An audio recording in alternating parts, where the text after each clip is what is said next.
各位乡亲，大家好，欢迎收看《华视在地新闻》，我是徐英莹。新闻一开始来关心桃园的消息。桃园某一个病院发生院内感染，进前有一位医师甲一个女朋友，当时嘛是护理师确诊，昨昏又搁新增加一个医生去为着病，因要接触过人，目前要你调查。今日早起，就未少医护人员过来到急诊室外口去采检。伫今日病院门诊虽然讲有正常，因过来看诊的民众有较少，万人到病院了，才发现讲改做视讯的看诊。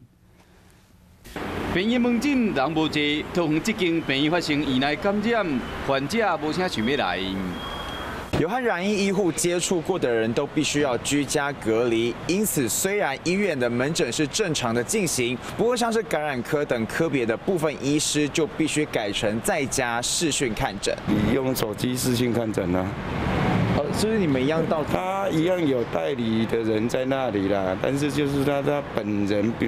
没有在这里嘛，也是到了才知道。家属讲嘛是同款入去看，是讲由其他护理人员协助用手机啊视讯甲医生讲话，毕竟唔是面对面，所以讲比平常时的时间用较久。 就是人数比较少啊，看诊人数少，就是也怕被传染到啊，戴口罩过来也是手都有用酒精消毒。其他看诊的民众保护的方面嘛，穿金条、双眼的喙安、目镜，要人为了要出国医药体检，那穿防膜尔，外口喙安过不够，过 N95的。